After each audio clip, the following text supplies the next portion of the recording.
Good evening. I am Cecilia Taylor, the Mayor of Menlo Park, and welcome to the City Council's June 11th special and regular City Council meeting. This is a hybrid meeting with City Council, city staff, and members of the public participating in City Council chambers.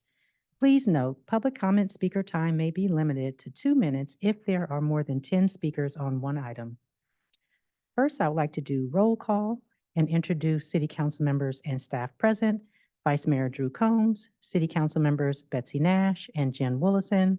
City Council member Maria Dorr is joining virtually using provisions from the Brown Act. Staff present include City Manager Justin Murphy, Assistant City Manager Stephen Stolte, City Attorney Nira Doherty, and City Clerk Judy Herron. Ms. Herron, would you please provide instructions to the City Council and members of the public on how the meeting will proceed? Yes, thank you, Mayor Taylor. And again, welcoming everyone to our special and regular June 11th City Council meeting. For members of the public who wish to provide comment on an item on tonight's agenda, after the mayor calls for comment on that item, if you are participating virtually, we ask that you engage the raised hand feature in the bottom of your screen. If you're calling in from a landline or a cell phone, you can press *9. If you're in person, you can complete a speaker card at the back table and return to me at the clerk's desk. That concludes my instructions. Mayor Taylor, you may continue. Thank you, Ms. Herron. The next item on our agenda is item C, closed session. We will begin with the closed session item. Ms. Herron, can you please call for public comment on item C1? Yes, thank you again, Mayor Taylor. So at this time, if any member of the public wishes to provide comment on closed session item C1, conference with legal counsel, anticipated litigation, participating virtually, please engage that hand feature bottom of your screen. Calling in from a landline or cell phone, please press *9. If in person, completing a speaker card at that back table and returning to me at the clerk's desk. And this will be the final call for public comment on closed session item C1. Seeing no hands or cards, Mayor Taylor, you may continue. Thank you, Ms. Herron. The next item on our agenda is to adjourn to closed session. The City Council will adjourn this meeting and reconvene in closed session. We will reconvene our City Council meeting at 7 p.m. Thank you.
closed session, if I'm not mistaken.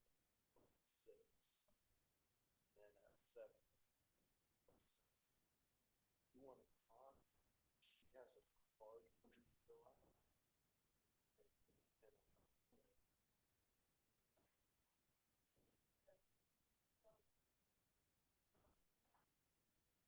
I'm sorry, was that?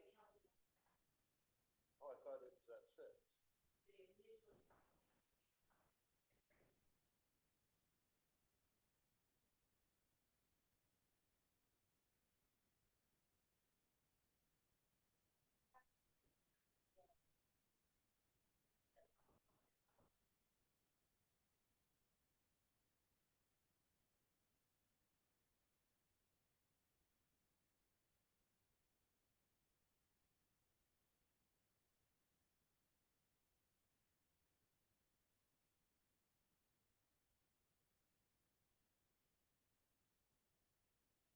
Zooming in is great and all that, but we are trying to make an effort to really impress upon these people the consideration of what's going on.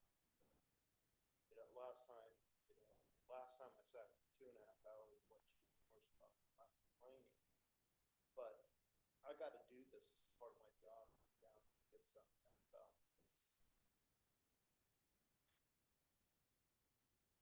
You too, right? She's under a lot more pressure than I'm under to get this done. Yeah, it's not a good situation, and something needs to be resolved here. So I'm just going to find my tongue. So we got to actually, when they close at 7, we have to leave at 15. Okay.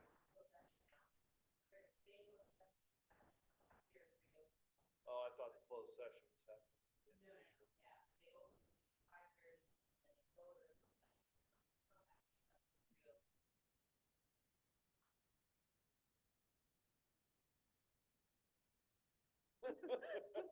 Good for you.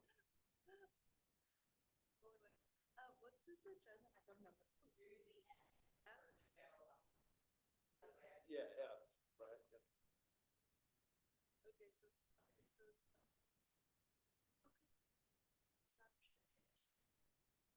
RV issue.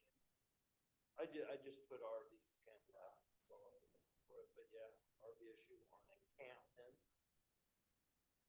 Just trying to be polite about it, but it really is more of an encampment going on.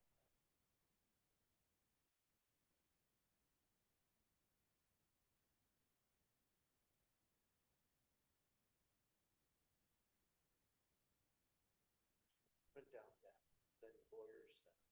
I know, I didn't. Oh, I'm sure the lawyer that one of them, the city attorney with there, she was on that list of people that they sent it to. And she's in here today too, so they absolutely have it. I was just going to reference. Good for you.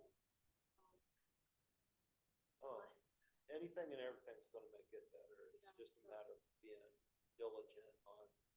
Me and you seem like the only two really. I mean, they're all on our side.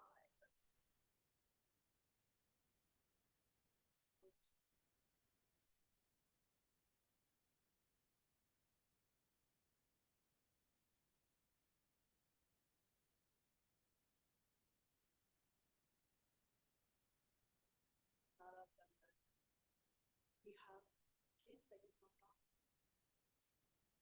from the school. She's going to be calling her phone and that Congresswoman Dewar. She's going to be up on the screen. I can see when she saw the photos. The last time I actually submitted a bunch of photos, she saw that, and I could tell she found that extremely disturbing. The children on the tricycle. Did you see that photo? Yeah, I did see that photo. That was insane. And yeah, she was very disturbed by that photo. But I asked all the other neighbors to send us photos. Nobody even responded. I mean, how did she, the lady that said to her, where has she been all this? Those had to be over there. Some of those photos were from me, but only a couple of them. It was fantastic. The other photos came from a guy named Robert. Well, I know his first name's Robert. It's Robert Van Dyke, I think. he works for Bohannon, and he, as a matter of fact, I saw him today, and he'll drive around the area and snap photos. He's not gonna front anyone, but he's been snapping photos, so a lot of them came from him. Oh, good. So that's just a great connection there. I don't know how they got the one photo, because I took one photo in the rear view mirror showing the guy dumping the sewer Yeah. into that photo was mine. I don't know how they got that. I don't care. I'm glad they did because it made it into the package. And, Yeah, I talked to Kevin Chan. He was they did the curve, but only if you can, it blocks your turn. So you'll see it out of our driveway on the other side, they did that, but they won't. Yeah. So, and then the other one is if you're going down Scott, I have a photo here. With the police officer there, you're trying to maneuver somebody on that big. oh, I remember that morning. I Yeah. came in and that car was sitting right there that morning. I remember that. What about, has anyone brought up about putting posting ordinance signs? That's what I'm gonna bring up tonight, and that's what I wanted to ask Kevin. He said the only one that he could do it and get approved right away is anything that is disruption of the driving. So that's why they did that red curve. But I want him to do along the Scott Campbell turn, at least that little kitty corner, and then I asked him about signage.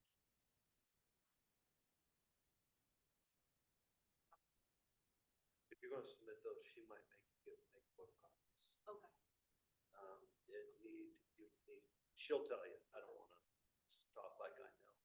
I had, when I did it, there were more council here that day. I think I had to submit 6 or 7 copies.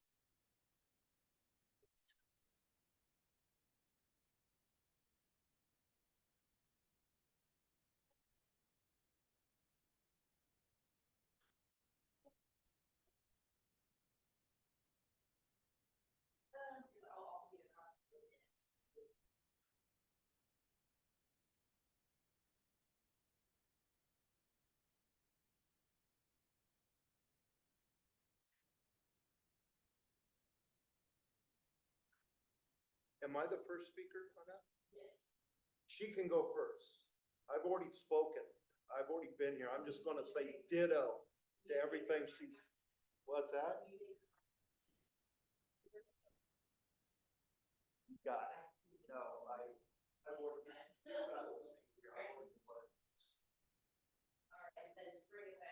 I'm right here.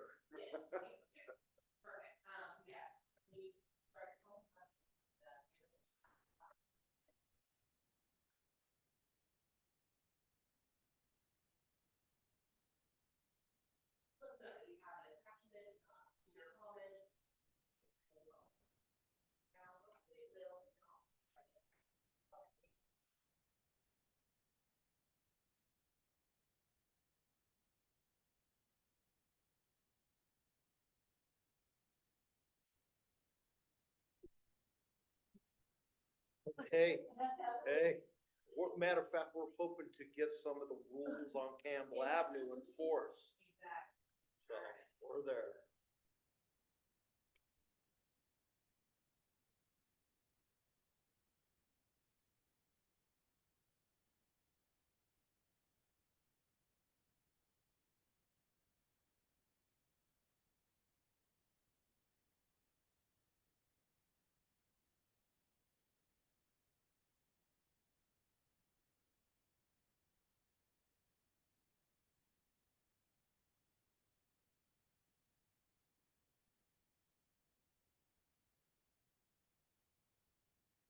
Our neighbors got a hold of you besides me. I haven't seen anything. Besides Child. The one that's Jeff. She's came to my site and we talked to John. That's done. That corner, I know the property, it's Kilroy right there, right across from us. Yes. but they're not, They are, it's Greg. It's the other Greg that you see me copy. okay, is it with Joe or? That I can't swear to. When I walked over to the building and told them we wanted to invite him to be part of this, Yeah. like, they said that Greg was on vacation, but he definitely has been making phone calls and he wants something done. So they gave me his email, and I've never seen him once reply to anything or say anything, but I just keep copying, hoping that at some point he has some evidence for us or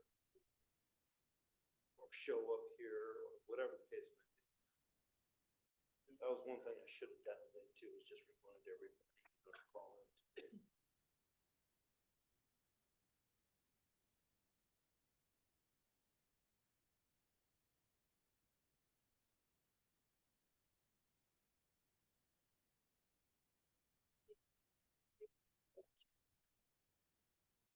Well, actually I did because I was the last one. But as soon as it was over, I got up and walked out. They were still talking. Chief Norris was here and he got those. I don't know if you noticed on the way over, there was new signs put up that says your license plate reader.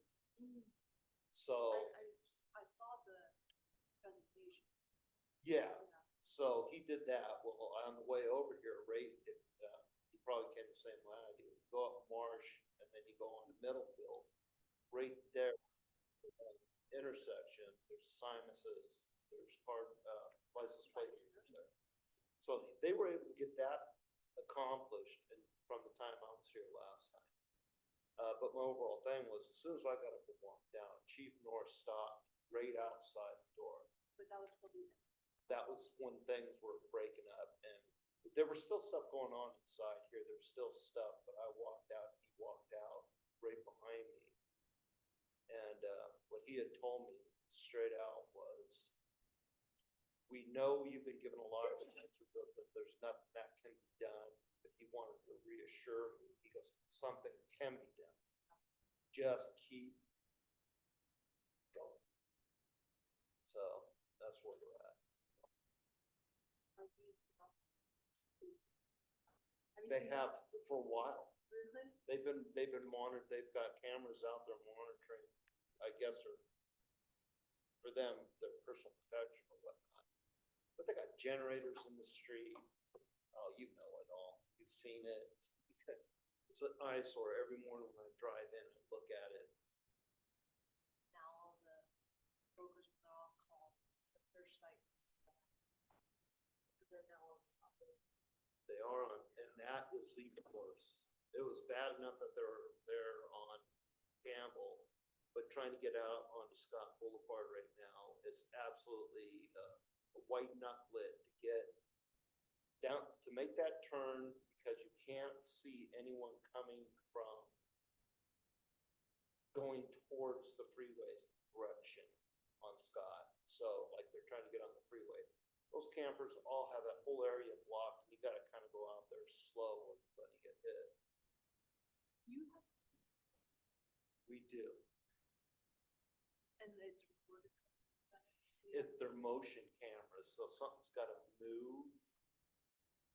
However, I don't know, we actually, about 2 years ago, maybe 3 years ago, one of the RVs, should have kept it. One of the RVs that was directly across from us, a woman in a gray, like, Jeep chair came by and sideswiped it and ripped the whole side of it open. Did you see that RV? The whole side all ripped open, and it sat there for it tore the insulation out, the whole 9 yards. It really made a mess of the RV. But it sat there for like another 2 weeks like that, and we didn't think anyone was living in it. And then eventually somebody came by, picked it up, and then we saw it down at the post office, and they had taken plywood to patch the side of it. That RV I haven't seen in a long time. But we got a lot of new ones now. Like I said, they're over on Scott. So Bohannon, Scott, and Campbell of all are now just flooded with them. Yeah, the committee email I sent from the transportation committee, she responded. She said she drove out. 25? I've counted as many as 31. Yeah, I don't even go down there. You have one that's parked right away. This morning, when I first pulled up this morning, on our side, we had 3, and 2 of them ended up leaving at some point. And then we had the one that's always been parked across the street with all the kids in it. That one's been over there for a while. At least, well, they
Okay, having our city council back at our virtual and in-person days. Mayor Taylor, you may reconvene the meeting. Thank you. Good evening again. I am Cecilia Taylor, the mayor of Menlo Park, and I would like to recall the meeting to order for the City Council's June 11th special and regular City Council meeting. This is a hybrid meeting with City Council, city staff, and members of the public participating in City Council chambers. Please note, public comment speaker time may be limited to 2 minutes if there are more than 10 speakers on one item. I would like to reintroduce City Council members and city staff present: Vice Mayor Drew Combs, City Council members Betsy Nash and Jen Willison. City Council member Maria Dorr is joining virtually using provisions from the Brown Act. Staff present include City Manager Justin Murphy, Assistant City Manager Stephen Stalte, City Attorney Nira Doherty, and City Clerk Judy Herron. City Clerk Herron, would you please provide instructions to the City Council and members of the public on how the meeting will proceed? Yes, thank you, Mayor Taylor. And again, echoing a welcome to our special and regular June 11th City Council meeting. For members of the public who wish to provide comment on an item on tonight's agenda, after the mayor calls for comment on that item, if you are participating virtually, please engage that hand feature bottom of your screen. If you're calling in from a landline or a cell phone, you can press *9. If participating in person, you can complete a speaker card at that back table and return to me here at the clerk's desk. That concludes my instructions. Mayor Taylor, you may continue. Thank you, Ms. Herron. The next item on our agenda, I would like to introduce our City Attorney, Nira Doherty, for a report out from closed session. Thank you, Madam Mayor. There is no reportable action. Thank you. Our next item is item D, Agenda Review. Agenda Review provides advance notice to members of the public and city staff of any modifications to the agenda order and any requests from city council members under city council member reports. Does the city council wish to pull any item from the consent calendar or informational item for discussion to be heard after the last regular business item? Does anyone on the city council want to modify the order of the agenda item? Presentations and proclamations. This evening, we have 1 presentation and 3 proclamations. City Clerk Herron, can you please call for public comments on item D1 through D4? Thank you, Mayor Taylor. So at this time, if any member of the public wishes to provide comment on our presentations and proclamations this evening, item E1, presentation on RethinkWaste Trash to Art contest winner. E2, a proclamation on Gun Violence Awareness Day. E3, proclamation on Pride Month. E4, proclamation for Juneteenth. Please engage that hand feature in the bottom of your screen. Calling in from a landline or a cell phone, please press *9. Participating in person, complete a speaker card at the back table and return to me at the clerk's desk.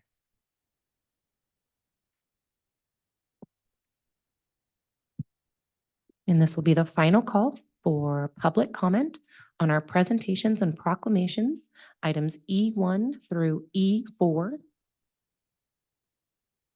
Seeing no hands or cards, Mayor Taylor, you may continue.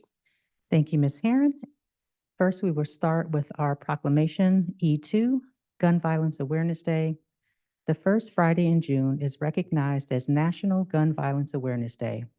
Every day, more than 120 Americans are killed by gun violence and more than 200 are shot and wounded, with an average of more than 17,000 gun homicides every year. Gun violence touches every segment of our society and impacts people of all ages. It increases the probability of death and incidences of domestic violence, raises the likelihood of fatalities by those who intend to injure others, and among those who attempt suicide. It places children and young people at increased risk of physical harm and injury and disproportionately affects communities of color. I encourage all citizens to support local communities' efforts to prevent tragic effects of gun violence and to honor and value human life. Our next proclamation is E3, Pride Month. Starting with the Stonewall Uprising in June 1969, Pride Month both commemorates and celebrates celebrates LGBTQIA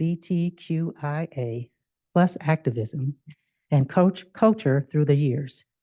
Pride Month is an entire month dedicated to the uplifting of LGBTQIA plus voices, a celebration and culture, and the support of LGBTQIA and rights. Throughout the month of June, nationwide, there has traditionally been parades, protests, performances, live theater, and memorials, and celebrations of life for members of the community who have lost their lives to HIV and AIDS. It is a political activism, part celebration of all the LGBTQIA plus community has achieved over the years.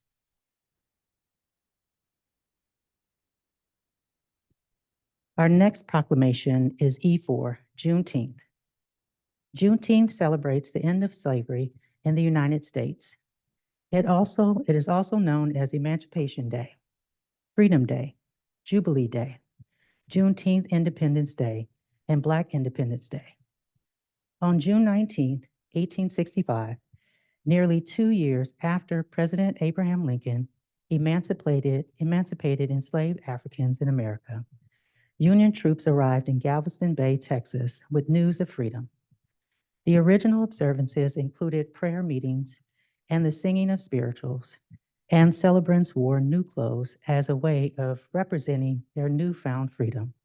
Within a few years, African Americans in other states were celebrating the day as well, making it an annual tradition. Come join us celebrate Juneteenth at the new Belhaven Community Campus this Saturday, June 15, from 11 a.m. to 2 p.m.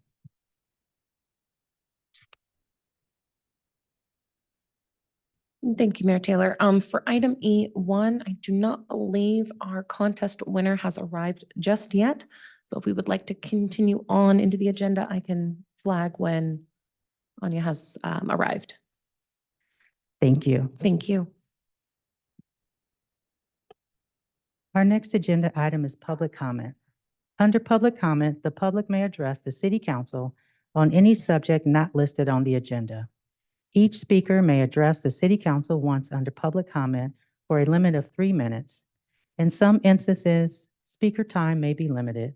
You are not required to provide your name or city of residence, but it is helpful.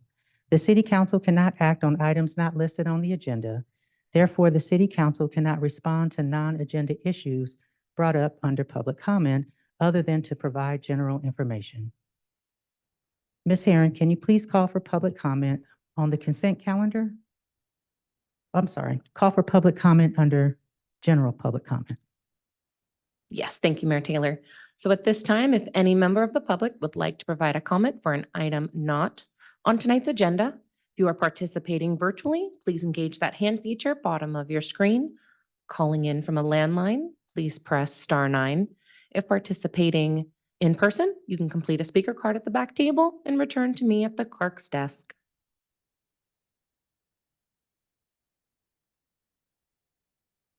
I currently have 3 speakers, so this will be the final call for public comment for item F, items not on tonight's agenda.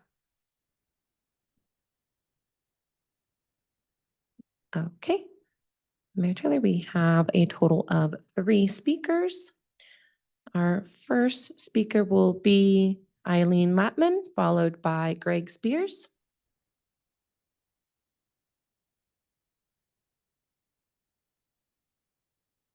Hello, good evening. There are photos circulating of evidence pertaining to my speech today. Dear members of City Council and Mayor Taylor, thank you for the opportunity to voice my public concern regarding the RVs that are parked along 485 Campbell Avenue and Scott Boulevard. My name is Eileen Latman, representing JLL, a tenant at 4085 Campbell. We are now at 25 parked RVs along Campbell Avenue and Scott Boulevard. That is 25 RVs that are causing hazardous waste, increasing numbers of trespassing, and illegal dumping. I would like to bring your attention to an incident that occurred on June 6th, where my team arrived at the property at 6 a.m. and encountered an individual leaving their RV, walking to our parking lot at 485 Campbell. At this time, there was water leak all through the parking lot and into the street. We believe that someone tried to tap into the water supply through a quick coupler and ripped it out by accident, causing it to flood down to the street. We have every reason to believe that it was someone from the RV, but without evidence, the Menlo Park PD were not able to do anything. There are so many criminal activities that are happening within this area. No matter how many times we contact Menlo PD, there are limitations in what they can do. It is extremely concerning to think that these RVs are finding their homes so close to a place of business. There's a bus drop-off for children from Sacred Heart Elementary, and it's upsetting to think how close they are in proximity to these RVs and how any incident can occur at any time. I'm aware that this issue is under review with the city manager's office on a long-term solution to relocate these RVs, but I would like to request additional measures that can be done with the support of city council. We would like to request for additional signage or no parking over 6 feet signage added along Campbell Avenue and Scott Boulevard. Our ownership is willing to bear any costs if it's approved and enforced by Menlo PD. The parked RVs cause obstruction of views when cars are turning from Campbell Avenue, jeopardizing road safety. Not only is this a safety issue, but it's been a big financial burden for our building at 4085 Campbell, as we are 50% leased at the time, and potential tenants that are walking through the space are being deterred away due to the presence of the RVs. Thank you for taking the time to listen, and we hope to hear back from your support soon. Next up is Greg Spears, followed by Matt Henry. City Council, thank you again. This is my second visit with you guys. Last time I supplied quite a bit of evidence, photographic evidence of what's going on Campbell Avenue, Bohannon, and Scott Boulevard in our area. The problem is getting extremely worse. They have moved on to Scott, and now on Scott Avenue, there are RVs over there. They're bringing their same issues that we've already brought to this council's attention. Recently, Shepard Mullen sent a letter, that is Bohannon Properties legal team, sent a letter with some recommendations for actions to be taken. We request that letter be reviewed and some of the recommendations in that letter be addressed or at least implemented. Some of those are increased police patrols, and other ones on there are potentially look at some new locations that you'll find at the bottom of the letter.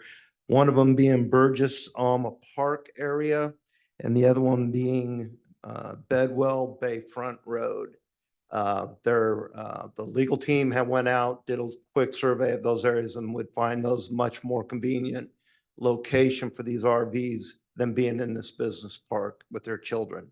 Thank you very much. And our final speaker will be Matt Henry.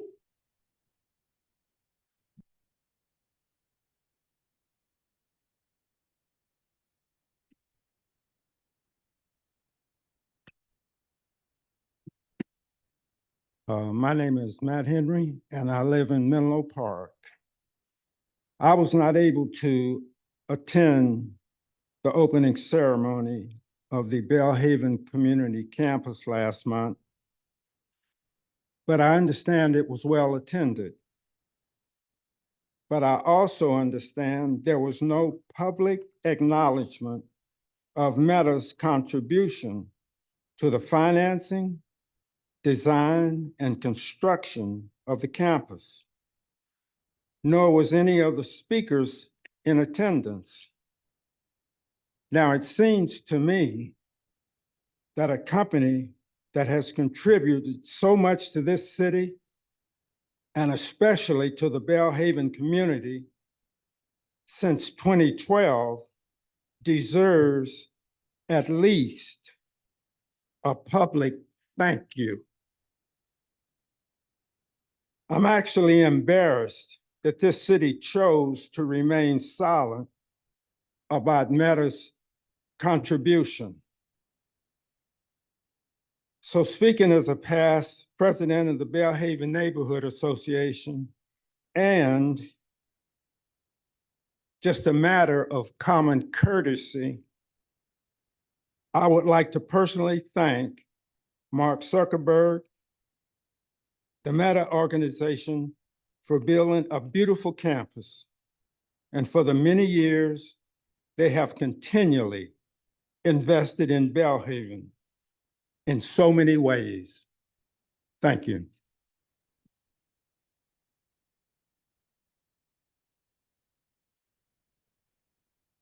Thank you. That does conclude public comment for item F. And Mayor Taylor, it does look like our award winner has arrived. So if you'd like, we can return to item E1.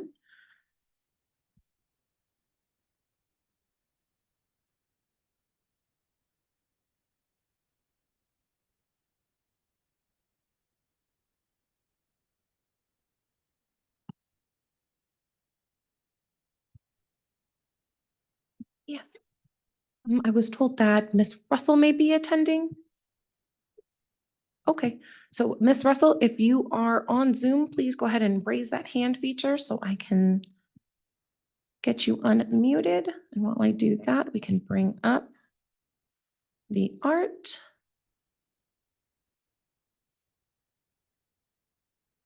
Okay, so I don't see Miss Russell, so if you would like to tell us a little bit about the project, that would be amazing, and introduce yourself as well. Thank you.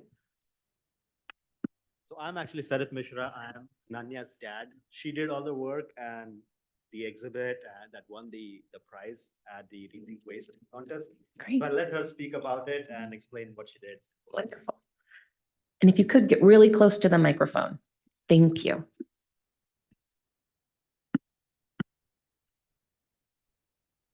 A trip to the zoo, a trip to the aquarium, and a book called Wow Ocean inspired me to make my artwork.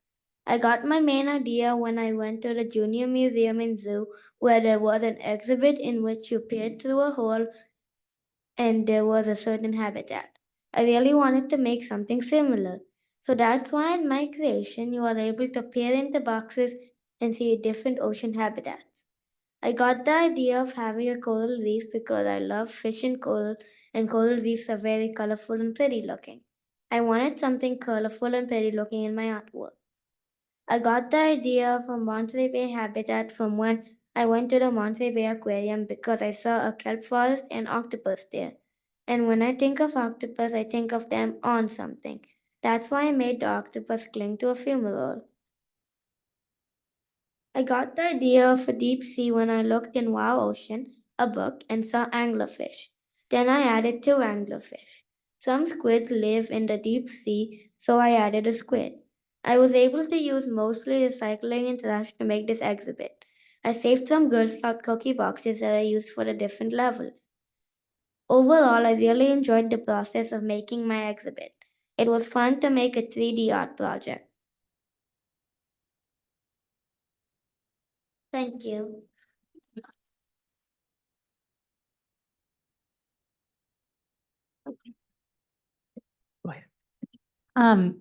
This is beautiful, but I want to know how many Girl Scout cookies did you have to eat to get all these boxes? I'm kidding.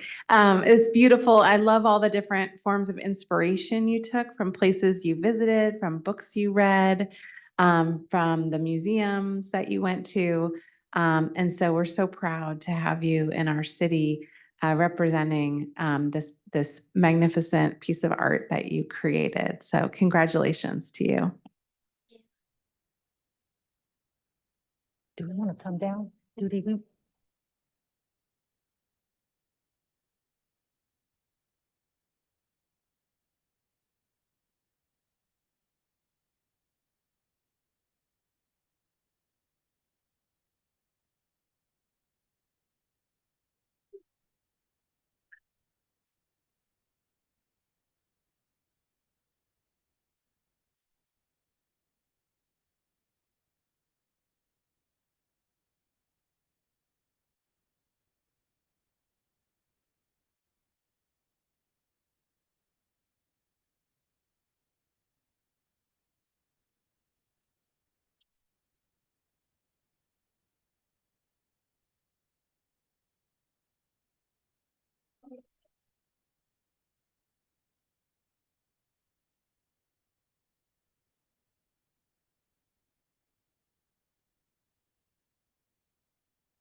Thank you, Mayor Taylor, for being flexible with our agenda items. We can continue moving on to, I believe, item G, which is our consent calendar.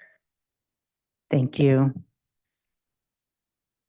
The next agenda item is item F, consent calendar. Under the consent calendar, the city council may take action to approve routine business items in one motion unless a city council member, city staff member, or a member of the public requests that an item be discussed or continue to a later date. City Clerk Herron, do we have any public comment on the consent calendar? Thank you, Mayor Taylor. So at this time, if any member of the public wishes to provide comment on our consent calendar items, G1, City Council meeting minutes, G2, a resolution adopting, calling notice for the 2 City Council seats, G3, an agreement for herbicide-free parks landscape maintenance services, G4, an agreement for annual tree maintenance services, G5, an agreement for the pavement slurry project, G6, funding for SB1 projects, G7, an agreement for Bedwell Bayfront Park, as well as G8, an agreement for Bedwell Bayfront Park landfill, G9, the Menlo Park Landscaping Assessment District resolution ordering levy and collection of assessment, G10, an agreement for on-call asphalt and concrete repair, and G11, an agreement for signage and striping services. If you are participating virtually, please engage hand feature in the bottom of your screen. Calling in from a landline or a cell phone, please press *9. Participating in person, please complete a speaker card and return to me at the clerk's desk.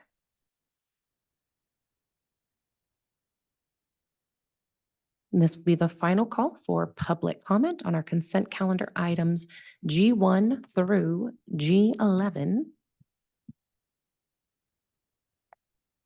Seeing no hands or cards, Mayor Taylor, you may continue. Thank you, Ms. Herron. And at this time, is there a motion and a second on the table to approve the consent calendar? Councilmember Dorr? I would like to make a quick comment on G2 if that's possible, but I'm also happy to make a motion to move. Go ahead and make your comment. Thank you. I know that folks have seen my own post maybe or the articles about it, but just want to let everyone know that I am not seeking re-election. I will be moving next summer 2025. And so the District 5 seat is in the running, and I will not be seeking re-election. And so if anyone is interested in that seat, I would be very happy to speak with them about what it's like to serve our community in this way, and would welcome folks to reach out to me. Thank you. Thank you, Councilmember Dorr. Is there a first and a second to approve the consent calendar?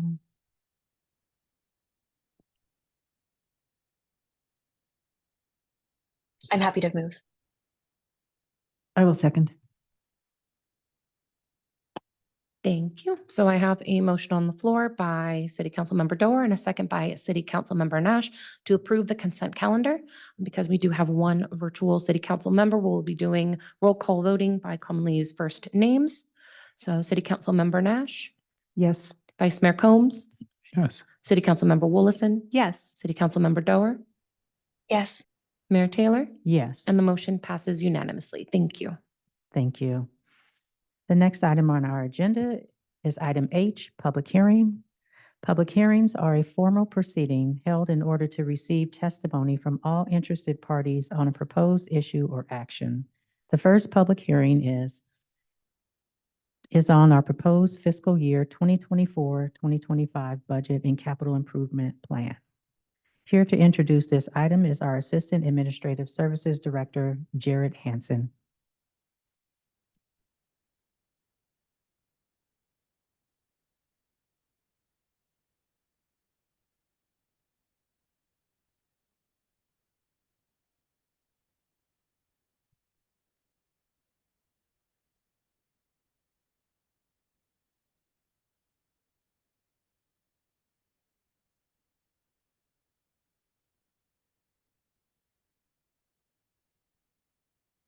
Awesome. Well, welcome to the budget public hearing for fiscal year 24-25 budget.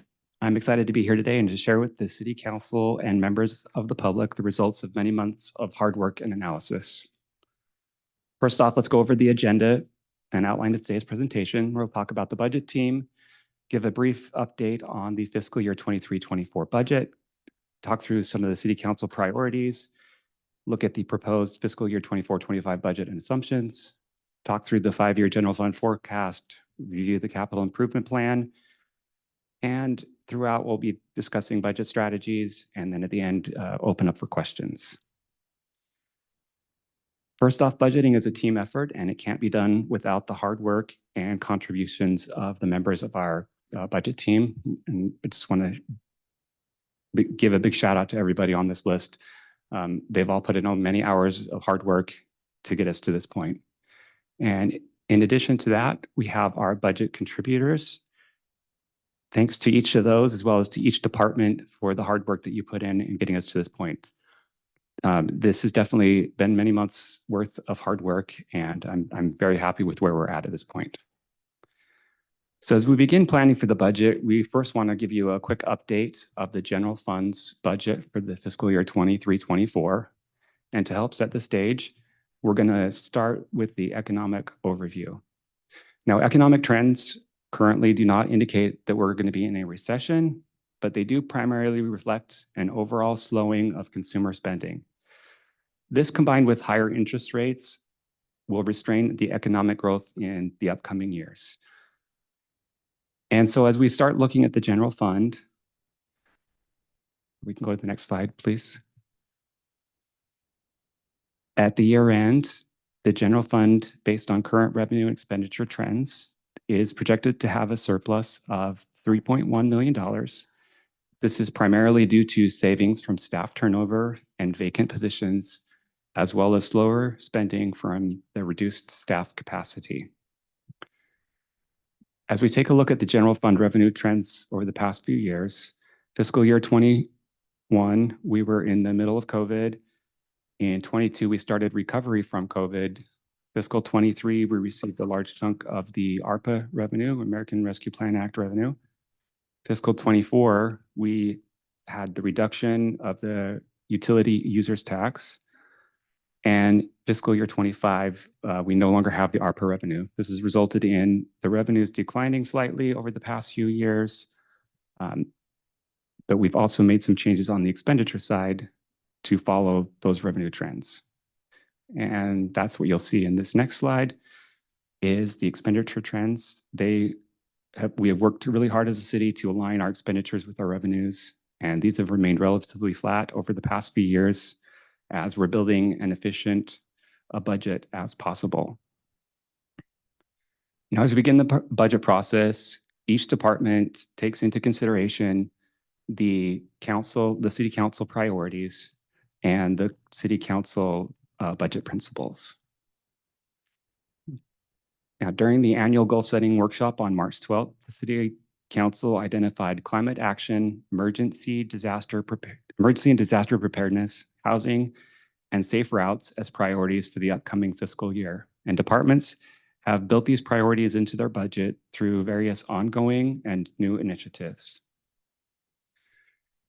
As we look at the fiscal year 24-25 proposed budget, we're going to talk about the key revenue and expenditure strategies and the assumptions that we use to build the budget. First off, on the revenue side, the American Rescue Plan Act funds were fully expended in fiscal year 23-24, this current year. That is a loss of about $3.7 million subsidy to the general fund. We are anticipating a property tax in lieu of vehicle license fee shortfall, or VLF shortfall, of $2 million. That's approximately 2 to 3% of the general fund. And we'll talk more about the VLF later. The utility users tax was reduced to 0% and ended, resulting in an annual revenue loss to the general fund of $1.7 million. And as mentioned before, due to the slowing of consumer spending, sales tax is approximately $500,000 lower than the prior fiscal year budget. In addition, the development agreements are now recorded separately in the Developer Special Revenue Fund per council direction, and planning and building permits are about $1.7 million lower due to less development activity, particularly in our large development projects. As such, we've had to make some expenditure assumptions, and the city as a whole, as a service organization, personnel represents our largest expenditure category. The city has 292.5 full-time equivalent positions, of which the general fund supports an estimated 84%. In addition, we have factored into the budget a vacancy and turnover rate of 13%. Departments conducted a comprehensive review of their operating budgets to minimize expense growth while maintaining the delivery of services, and also factored into the budget a non-spendable operating factor of 10% based on historical spending rates to account for that lower staff capacity, but knowing that mid-year adjustments may be needed to accommodate expenditures as staff monitor the budget throughout the upcoming year.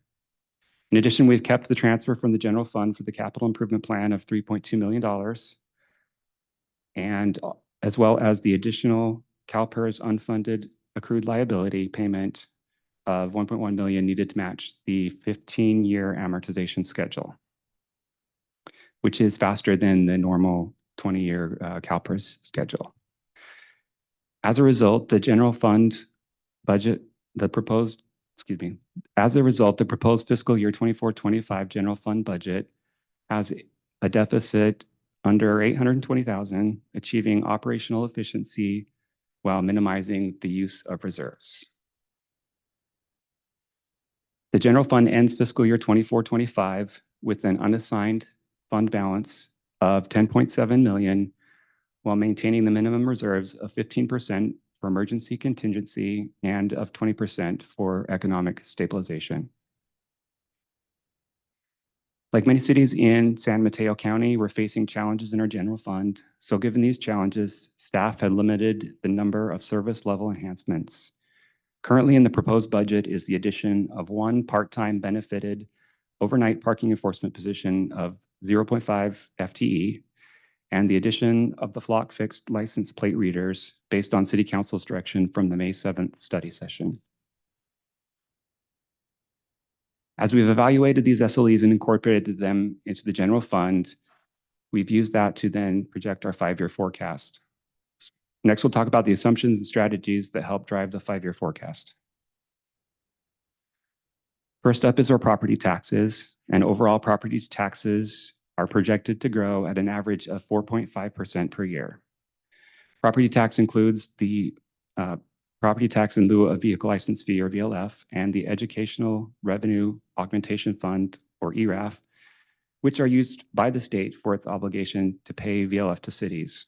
As you might recall from the VLF presentation on April 16th, we discussed the VLF and shortfall to bring awareness to the City Council and members of the community.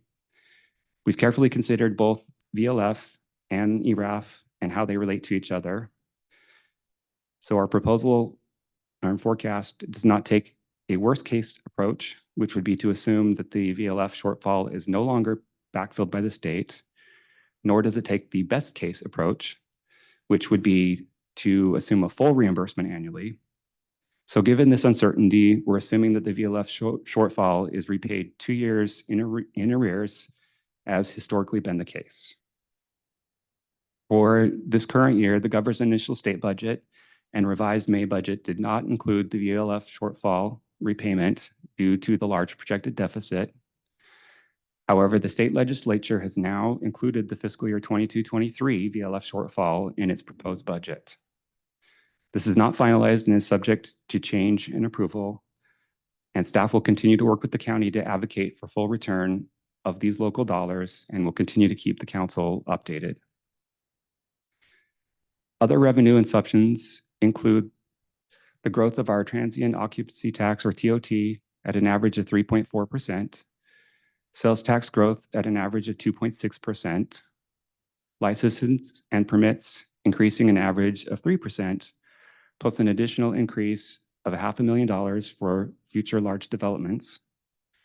Further, the city is anticipating using $1 million annually of the California Employers Retiree Benefit Trust to pay for the retiree premiums. And finally, revenues include a transfer of $1 million from the Developer Special Revenue Fund for the Bellhaven Community Campus operations for 5 years per City Council direction. We've also made some expenditure assumptions. And of course, since personnel is our largest expenditure category, these were forecasted using the CalPERS actuarial data and 242 full-time equivalent positions, and includes a vacancy and turnover rate assumption, as well as other benefits growing at an average of 7% annually. In addition, the UAL payment is approximately 0.95 or $1 million annually, and this amount is calculated annually based on the future value of benefits members are projected to receive that are not covered by assets currently held in the plan. And this occurs when past assumptions, actuarial assumptions, are not met. As the city makes early payments, this increases the amount of investment earnings available to pay benefits and reduce the total contributions required by the city in future years.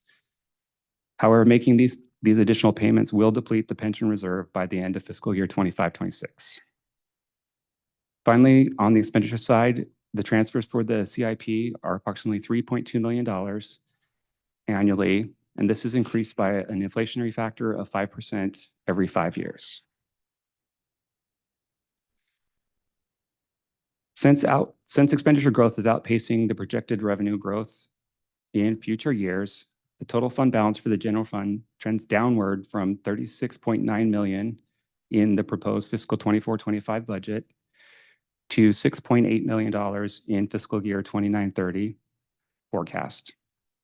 This also means that the emergency contingency and the economic stabilization reserves fall below the minimum policy level, and this is illustrated in the following slides.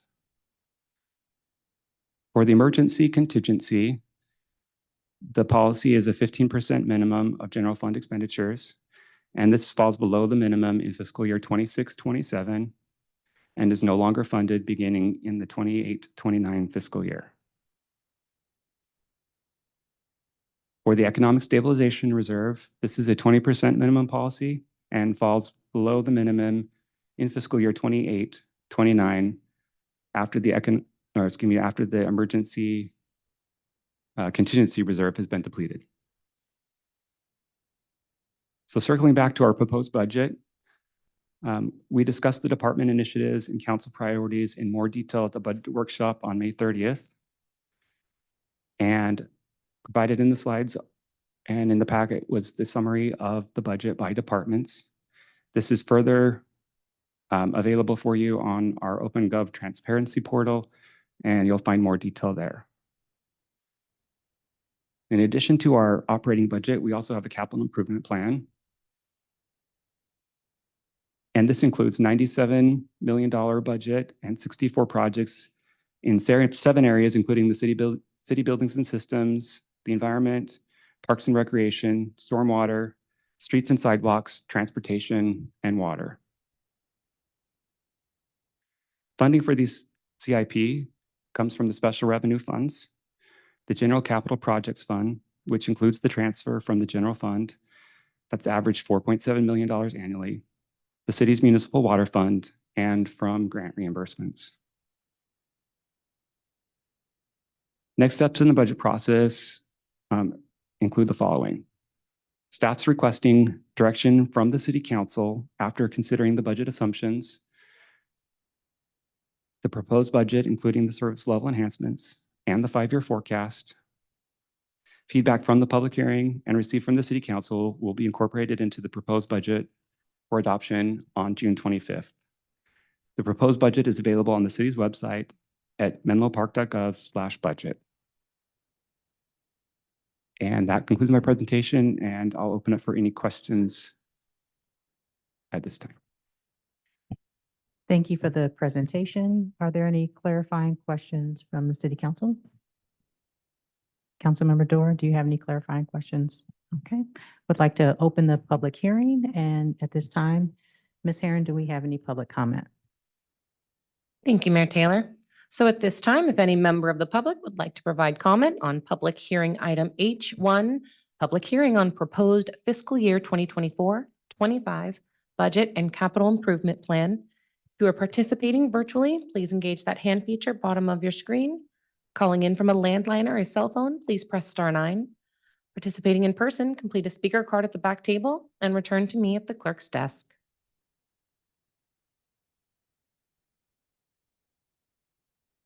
This will be the final call for public comment on public hearing item H1.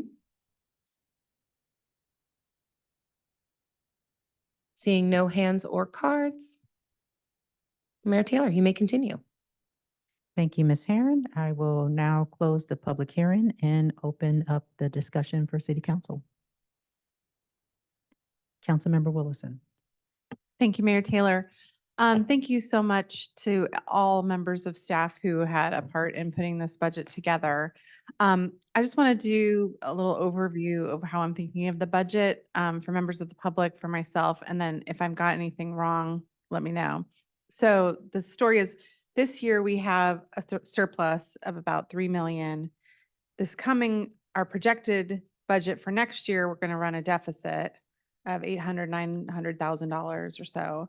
And then over the next 5 years, we're going to really have a deficit, and we're either going to need to dip into reserves, and how our reserves go way below our own policies, raise revenue, or significantly cut expenses. Is that kind of the big picture? That's a very good summary, yes. Okay. So, because I know some years we look at kind of a large menu of service level enhancements. So this year we have just 2 things from the police.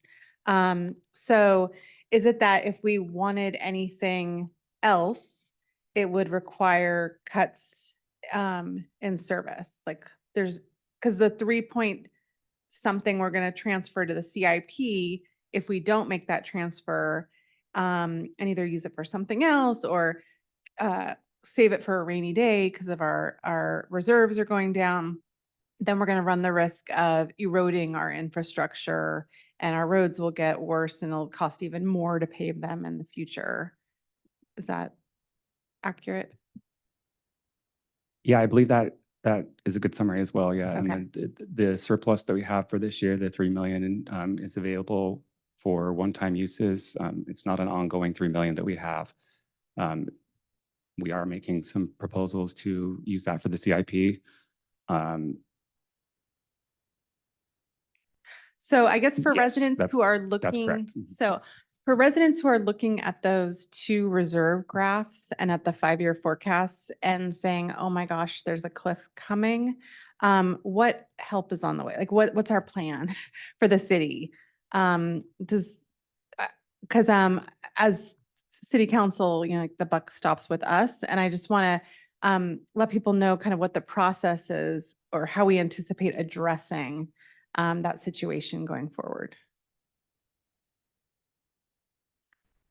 I'm happy to answer that. So the first strategy that we've employed this year is to really take a look at creating the most efficient budget possible to maintain services, but also control expenditures. Over the long term, we do believe that having locally controlled, voter-approved revenue is important in light of the fact that we do have more volatile revenue sources that can be taken by the state and that are very hard for us to predict in our 5-year forecast as well, because there's a higher degree of uncertainty. So I think the city council could consider later, this summer, potential revenue generating enhancements to our budget. So that's probably our next step. And then over the course of the 5-year forecast, there will be absolutely other budget strategies required to address that longer term structural imbalance but we're just at the beginning stages right now, focused on revenue and controlling expenditures. Thank you. A question I've gotten from some folks are about the environmental justice element, and that those projects or the items on that list, which I believe we're talking about next week, are going to cost money. And so can you just elaborate, like, when are we going to be addressing that? And are those items included in the budget? I don't have a full answer on that. I can tell you that with the environmental justice item coming next week, we are proposing that some of the $3 million as well potentially could be used for funding of that, but that's all I know at this particular point. I can add to that as well. So at the study session next week on the environmental justice element, potentially what we may present on the same night is an analysis of some of the implementation needs and other projects that are included. There's many in the environmental justice element. I'm not sure if at this time we're ready to propose a variety of projects for funding right now, but we're doing that analysis and can talk more about it next week. Are you anticipating a mid-year budget amendment for some of that? That's a possibility, and it's a possibility for other department expenses as well across the city. Thank you. So I think I just wanted to thank again staff for putting this budget together, for thinking about how we're going to move going forward. And I think you've all done really great work, given the constraints and the volatility that we're facing, that the whole county is facing. So I just want to send my appreciation. I look forward to hearing my colleagues' comments and thoughts. Thanks. Thank you, Councilmember Willison. Councilmember Dorr, did you have any questions or comments that you wanted to provide? Yes. I appreciate this line of inquiry about what are the opportunities moving forward, because there is very thoughtful work that's led to the staff tightening, thinking about how to live within our means while without reducing service levels right now. And it is helpful and useful to see that the proposed budget that's being presented to us for this coming year is $1.2 million less than last year, despite the increase of staff costs and just general costs increasing across the board. And so that indicates to me that staff has taken a thoughtful look at decreases. So the decreases I know the staff has made to tighten things without reducing service levels is beyond the 1.2 million that we're seeing as a net number. I appreciate the mention about opportunities for revenue growth. The TOT, the transit occupancy tax, is one of the items that was mentioned there. So I'm looking forward to hearing more about that. At some point in the future, I think it would be helpful to bring up a conversation again about UUT and if there are opportunities for that as a revenue source in the future. And I also wonder, so that's on the revenue side, I wonder on the expenditure side, if we should open it to staff to explore additional options for the difficult process that is exploring where we might have to reduce service levels for some things. It's not a inquiry that would be very fun, and I know it would be very difficult, but I wonder if creating an avenue for staff to present some proposals for how and where we might further streamline things, or make some initial changes there might also be helpful. And I do have one other question for staff. And I appreciate the nod to the EJ and safety elements, because that was another one I had, so I won't ask that one. But there was some mention about how the state's shortfall might affect the city. And I'm curious if someone can put that in greater relief for not just with the vehicle license fee, but are there other ways that the overall state's budget deficit could affect Menlo Park in the coming year or in coming years?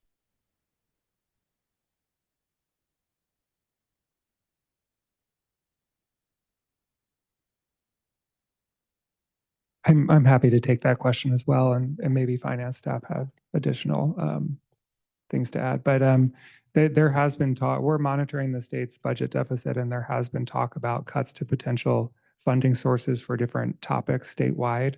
Right now, we don't have a clear picture of how that could affect us over the next year, but if a deficit does continue year after year, it would definitely affect, I think, state funding for local jurisdictions on various topics. Thank you.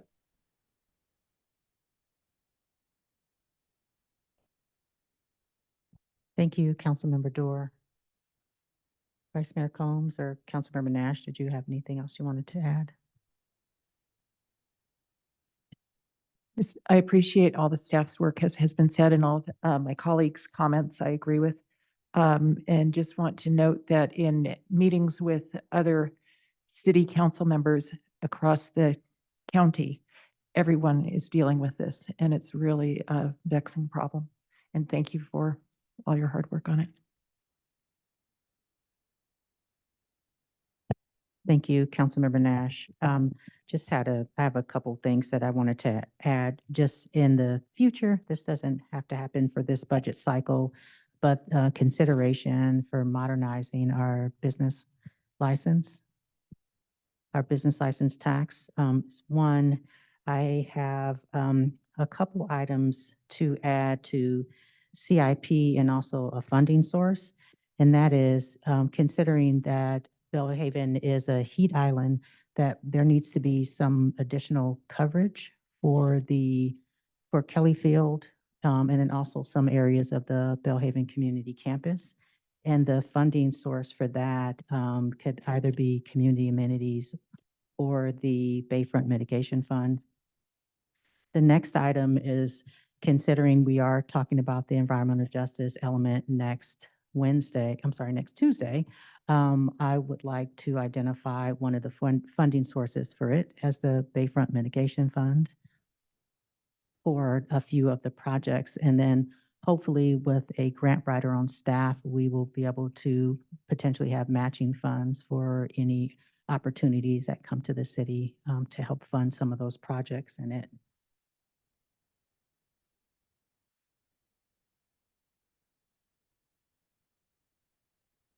And at this time, that is the only thing that I have to add. And I appreciate all of the work that has been done to bring us where we are. I see much improvement to the city's budgets over the years. So I appreciate your team for everything that you've done to get it to us. And clearly there isn't a whole lot of question from council. So I appreciate it.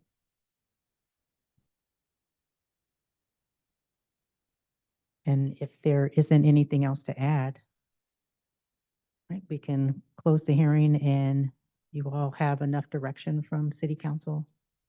I do have one last comment, and that is, I bring this up every time I see a salary chart. It is very important that our staff have I call it a living wage, and I know that San Mateo County does have that wage. Most of the folks that do not reach that are well, I won't name any titles, but you all know I bring up our teachers a lot. And just as an effort, what we can do with our next budget cycle, the next iteration of our negotiations, just to really think about how much our staff make and make sure that they do have a living wage, everyone. Thank you.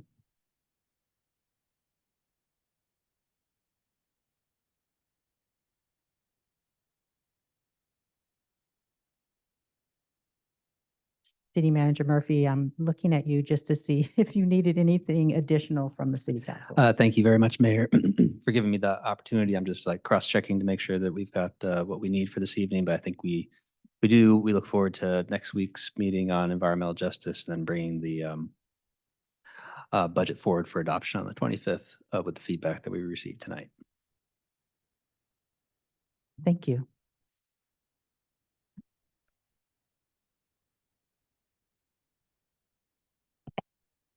All right, our final hearing this evening is item H2.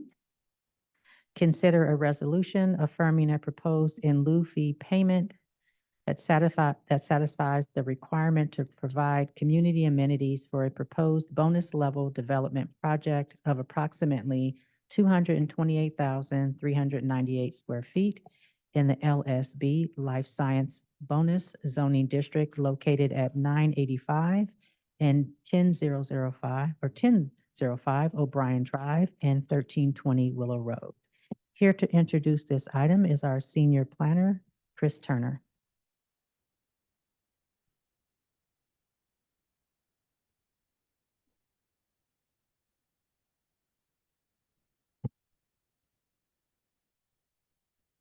All right.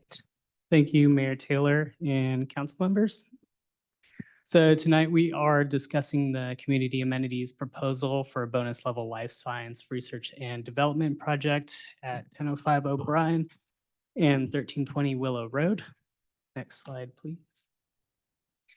So tonight the city council should review the proposal to provide the in-lieu payment to satisfy the community amenity requirement. And should the city council decide to affirm the community amenities resolution has been prepared and was included as attachment A to the staff report. Next slide, please. So the project is located on 3 parcels, 2 of which are on the north side of O'Brien Drive. Then the third parcel is on Willow Road near the intersection of Willow and Ivy. The project is bounded by Mid-Penn High School to the north. Further north of that is the Willow Village project site. Other projects to the other properties to the east and the south are also in the life sciences zoning district and have a mix of life science and light industrial uses. The Eternal Life Church is also next door on the corner of O'Brien and Willow Road.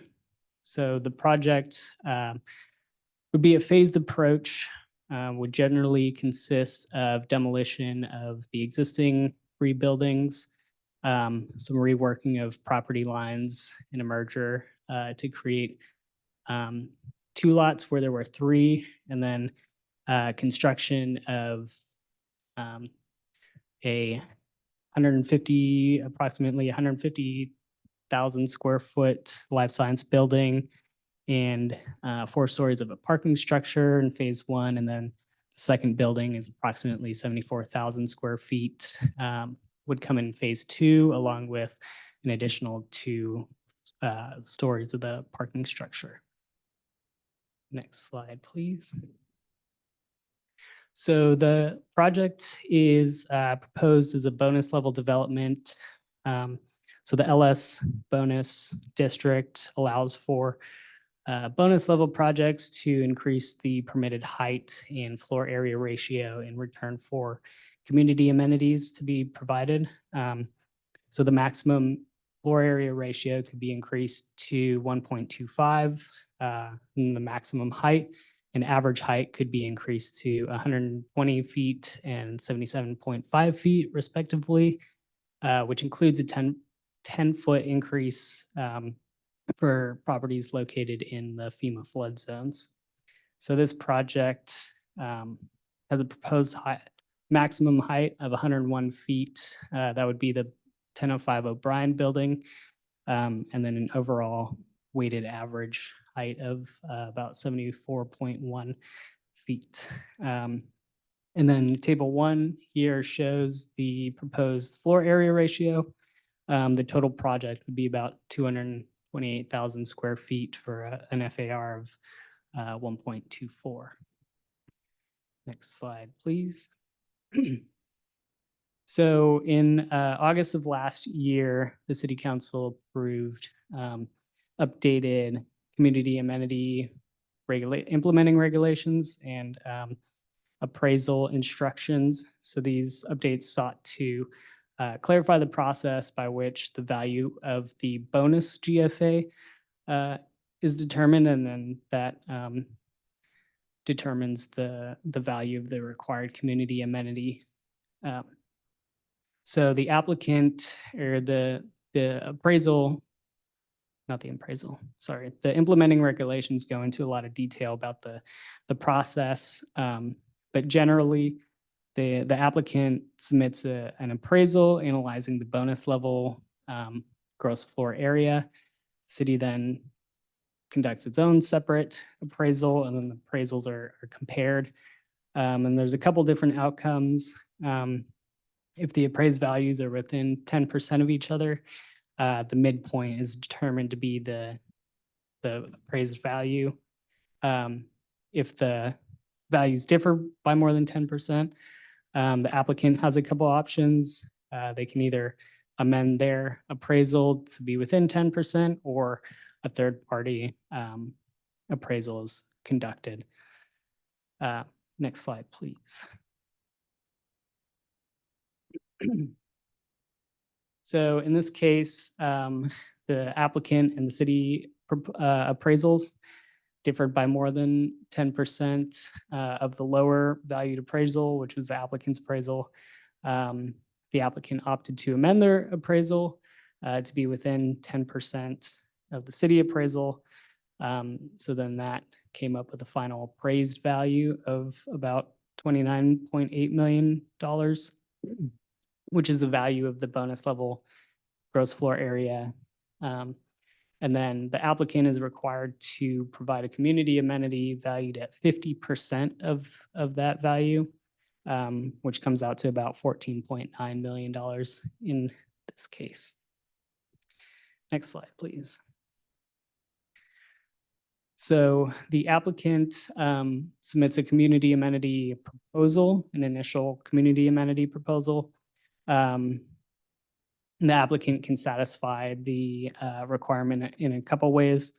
The first is to construct on or off-site amenities from the list of approved community amenities, or they can provide a payment in lieu of physical amenities. And if they choose that option, they have to pay 110% of the required amenity value. So the applicant proposes to pay an in lieu payment of $16,432,900. The proposed payment would satisfy the required community amenity value. And then those funds would be deposited into a dedicated fund, which can only be used to implement the identified approved community amenities. Next slide, please. So the recommendation for tonight would be to review and discuss the proposed community amenity, determine if the proposed amenity bears a reasonable relationship to the increased intensity of the development. And then the city council has a couple different options. They can either adopt a resolution affirming the proposed community amenity, or they can recommend modifications to the community amenity proposal.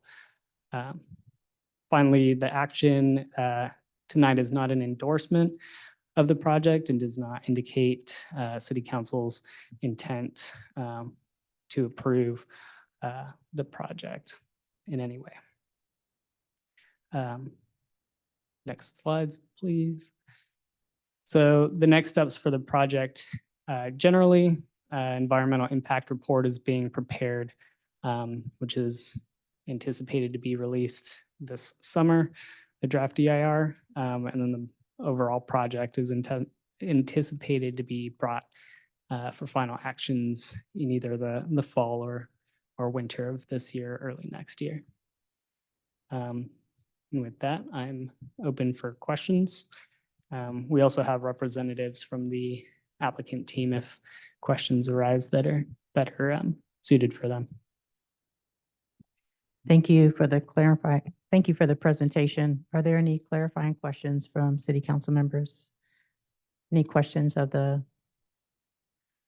Mr. Tarleton before we go to public comment? All right. Ms. Herron, can you please take public comment on this item? Yes, thank you, Mayor Taylor. So we'll go ahead and open the public hearing for item H2. Consider a resolution affirming a proposed in lieu payment satisfies the requirement to provide community amenities for a proposed bonus level development project for approximately 228,398 square feet in the LSB zoning district located at 985 through 1005 O'Brien Drive and 1320 Willow Road. If you are participating virtually, please engage that hand feature bottom of your screen. Calling in from a landline or a cell phone, please press *9. Participating in person, complete a speaker card at that back table and return to me at the clerk's desk.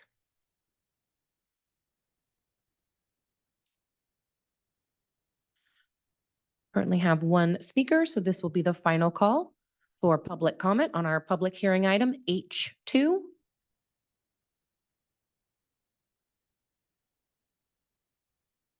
Okay, so I'll invite our one speaker up, John Tarleton. Mayor, council members, thank you for the opportunity to speak tonight.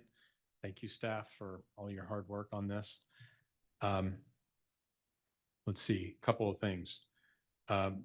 This will be the third bonus level project that we brought to the council, and if approved, this would bring the total payments to the community fund to approximately $36 million. We're very happy about that, in the sense that, you know, over a decade ago, we all talked about how we were going to come up with this formula to get some money to plug into the Bellhaven community that long needed it. Also wanted to bring your attention to the revenue generation of the Life Science District, especially as you're wrestling with budget challenges. The Life Science District has historically provided significant revenue to the city general fund through sales tax, which of course locally you get to keep more of. And a little ray of sunshine on that front, one of our tenants, PacBio, that has long contributed sales tax revenue to the city, their sales in the year 2023 grew 50% from prior year. They're up to a couple $100 million of sales a year. So that's ringing the cash register for the city. Happy to answer any questions. Thank you, Mr. Tarleton. Are there any questions from city council members? Councilmember Dorr?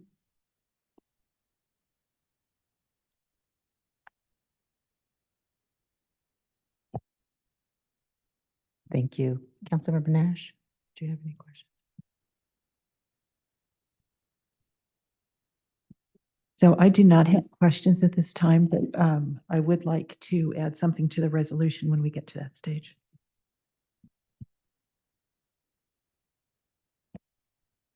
City Clerk Karen, can you bring the additional language that City Councilmember Nash wanted to add?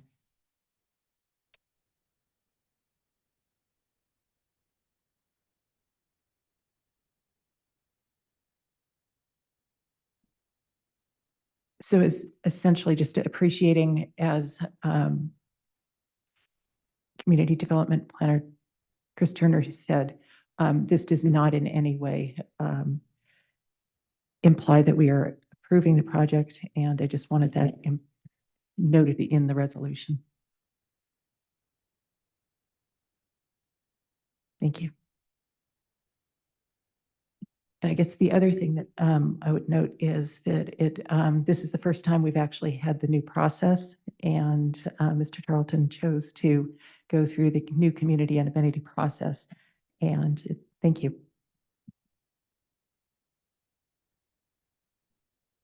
Thank you, City Councilmember Nash, and I'm supportive of having this language added. Can I just ask, has this been vetted by? Okay, great. Thank you.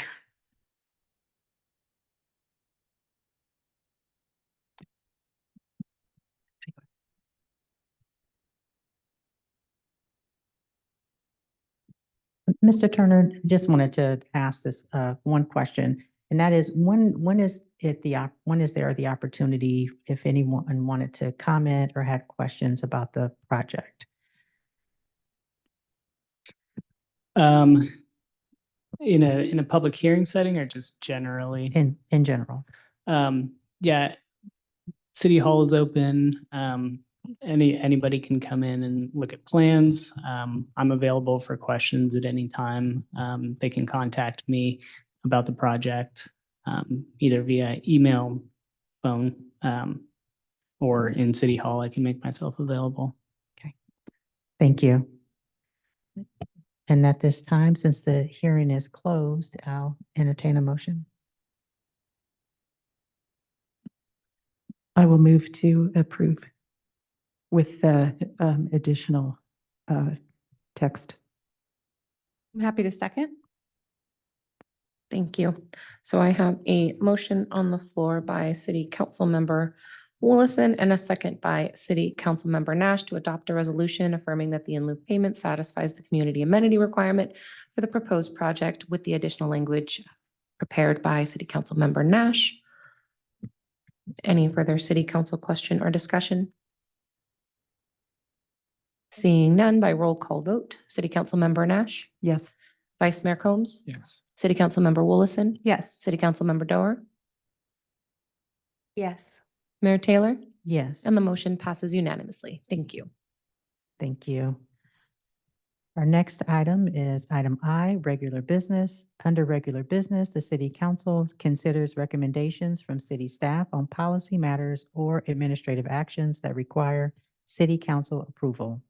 The regular business item is adopt a resolution renewing chapter 2.70 of the Menlo Park Municipal Code entitled Military Equipment Use Ordinance. Menlo Park Military Equipment Use Policy and finding that the 2023 Menlo Park Police Department Annual Military Equipment Report complies with the standards of approval set forth in the Menlo Park Police Department Policy 708.7 and Government Code 707D. Here to introduce this item is Commander Wilson Lau.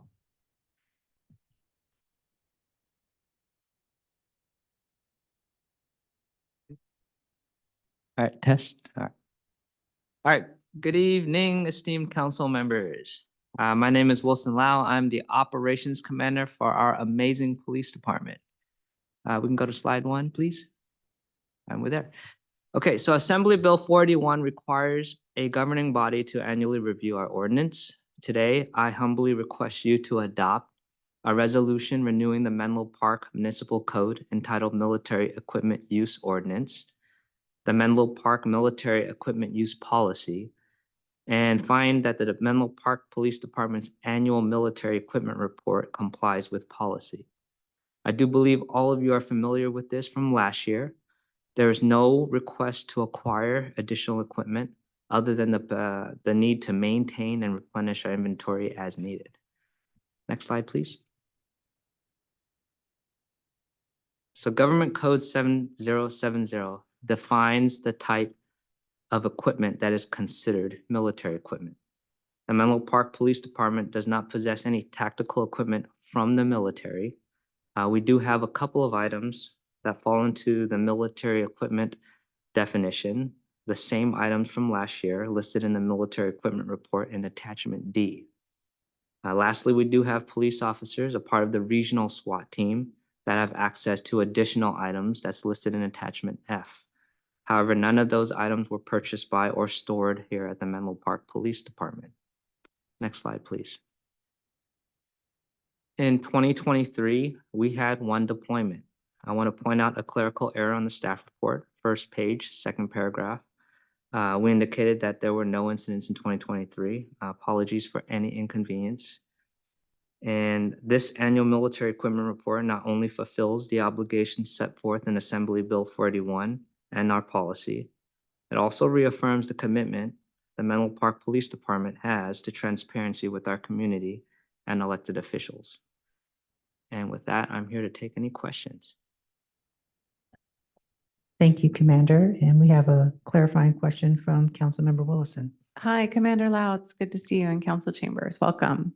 Thank you. Can you elaborate on the incident that there was this year, or can you tell us what you can tell us? Yeah, absolutely. I'm not going to go into people's details, but there was a reporting party that requested that the police check out a person that was running in the streets. I think it was in the morning time, no shirt, no shoes, and displaying erratic behavior. The officers arrived on scene and the individual fled and attempted to force into a resident's house by trying to forcefully enter through the door and buckled the door a little bit. And then we deployed the 40 millimeter less lethal launcher. And we were able to take the subject into custody and minor injuries to all 5 officers ended up going to the hospital. The subject went to the hospital to get cleared, and that's what happened. You said what the piece of equipment was quite quickly. Can you just say what the equipment was that was It's the used? 40 millimeter less lethal launcher, so it shoots sponge rounds. Okay, thank you very much. At this time, we will take public comment. Ms. Herron, can you please call for public comment? Yes, thank you, Mayor Taylor. So at this time, if any member of the public wishes to provide comment on regular business item I1, adopt a resolution renewing chapter 2.70 of the Menlo Park Municipal Code entitled Military Equipment Use Ordinance, Menlo Park Military Equipment Use Policy, and finding that the 2023 Menlo Park Police Department Annual Military Equipment Report complies with the standards of approval set forth in the Menlo Park Police Department Policy 708.7 and Government Code Section 7071D. Please engage that hand feature bottom of your screen. Calling in from a landline or a cell phone, please press *9. Participating in person, complete a speaker card at that back table and return to me at the clerk's desk.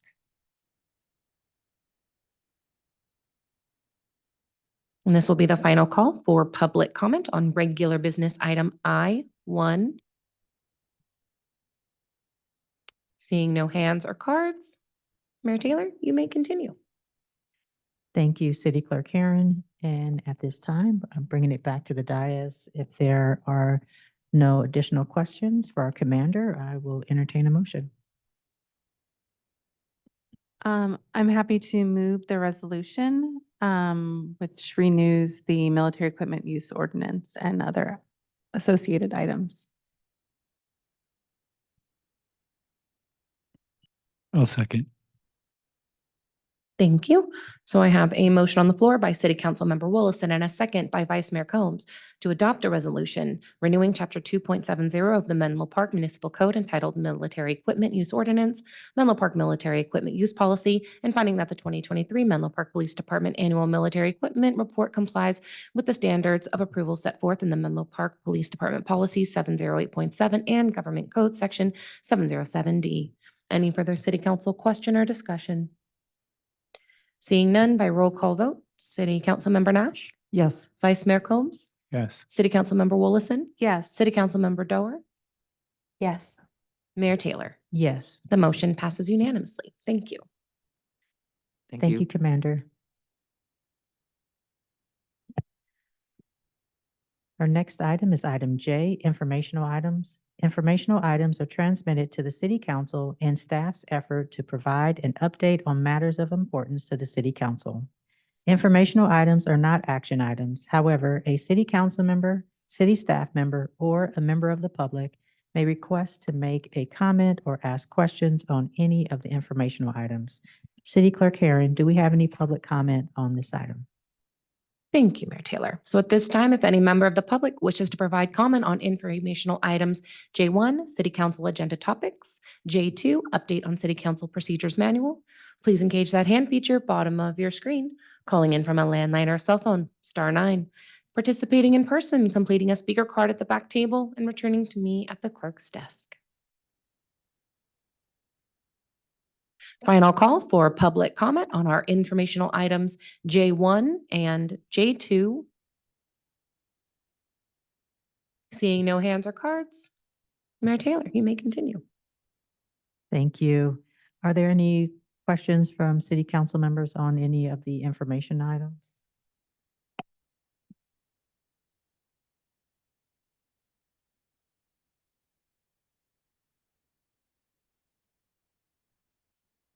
Councilmember Dorr, do you have any questions on the informational items?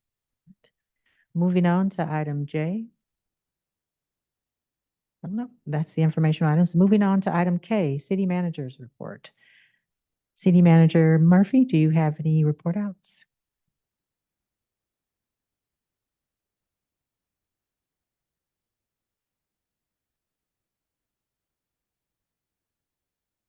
Yes, thank you. As was mentioned earlier, just going to update on a few upcoming events. As was mentioned earlier, this Saturday is the Juneteenth event at the Bellhaven Community Campus from 11 a.m. to 2 p.m. The next scheduled city event is going to be on July 4th. And then we're also going to be launching the summer concert series in July and August with the concerts at Fremont Park and Kelly Park. And that schedule is available at menlopark.gov /summer concerts. So those are just a few things coming up in the coming months. Thanks. Thank you, City Manager Murphy. And the next item is item L, City Council Member Reports. Are there any reports from City Council members since our May 21st City Council meeting?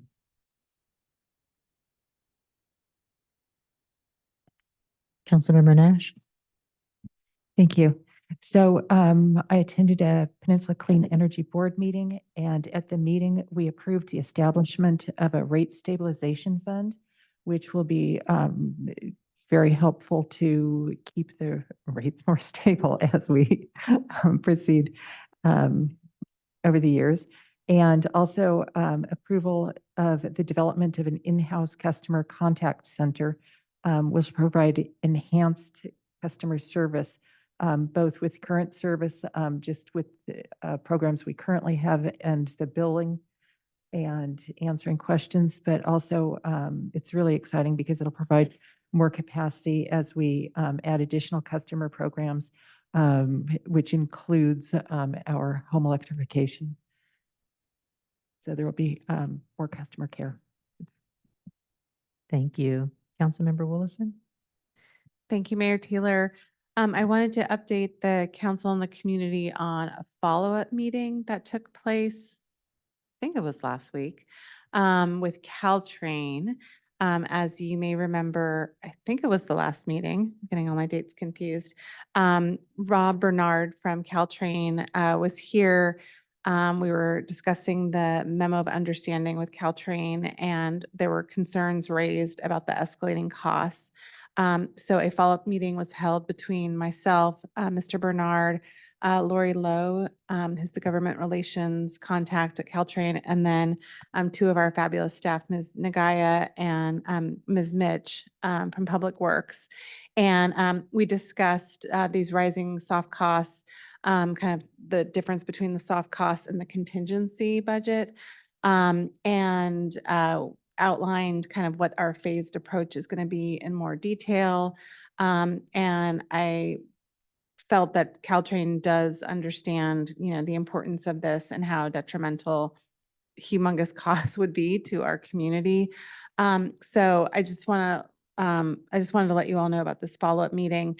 Basically, what's going to happen now is the Caltrain board actually they signed the MOU just like we did, and they're going to be going out for, I believe, an RFP to get a contractor to give more specific information about cost, timing, and that information, then that contractor, I believe, will be selected in like November, and then in spring, we'll have more cost certainty and more information about like what the phased approach will be. So I just wanted to let you know, there was a little more digging that took place.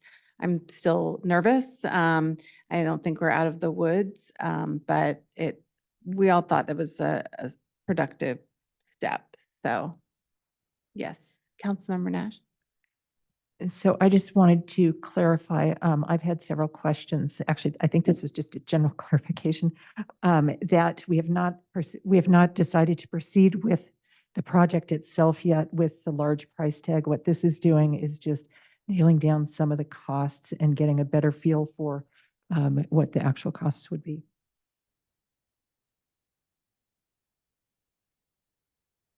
I do believe the numbers we were working with were kind of like general guesstimates based on some industry standards. Is that maybe not some numbers? I'm looking towards staff now. Anyway, there will be more certainty coming out through this process than I believe was initially presented to us.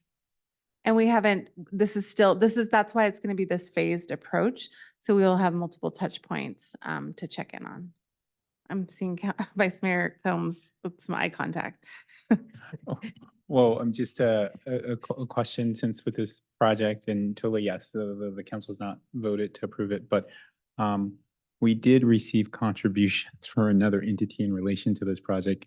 And I'm just wondering, but we have expended costs, and I'm just wondering if like, and I know it's not an agendized item, but like, was those contributions based on the project actually happening, or whether we could, those could be to go against the actual cost that we are incurring now. So I'm just trying to see, like, if this doesn't happen, is there money that needs to be returned to someone? I think it's yes and no on some of the money is my Okay. guess. Well, But I feel like we're verging into an agendized item. So I would think that's encourage you enough to of an follow answer up with for me. staff. Yeah. Okay. I was basically just trying to let you know that there's ongoing conversations with Caltrain, and I'd also reached out to Caltrain board members with concerns. And so I had just been looping back with everyone. So everyone, the good news is we are on Caltrain's radar that this is a thing. And so I feel like the right people at the right places are paying attention and doing what they can. So then I would just add as a report out that I guess yeah, sure, I'll call it a report out on I think it was June 1st. The mayor and council member Willison and I were joined by, I don't know, a couple of dozen kids, and the reopening of the Burgess Park playground. It had been closed since I think January, and so I didn't say this in remarks at the time, but I do want to acknowledge and thank staff for all of the work. I think it's really great, and a really solid job all around. And I also want to acknowledge that comes on the heels of the Belhaven Community Center or Community Campus opening, and then also will be followed by and not too in the next few weeks the reopening of Willow Oaks Park and a new dog park and resurfaced basketball court. So it's a lot, it seems like. And so I do want to acknowledge and thank city staff for all the effort in those sort of projects, community facing, community serving recreational projects being clumped in and together. Thank you, Vice Mayor Combs. Councilmember Dorr, do you have any report outs? Okay, well, thank you. And also just wanted to I was at the grand reopening of the park and also at the Belhaven Community Campus. Just very excited this year that the city and the city council has put time and resources into making sure that our open space is safe and inviting, which is very exciting, especially this time of year. So thank you all. And at this time, this meeting is adjourned.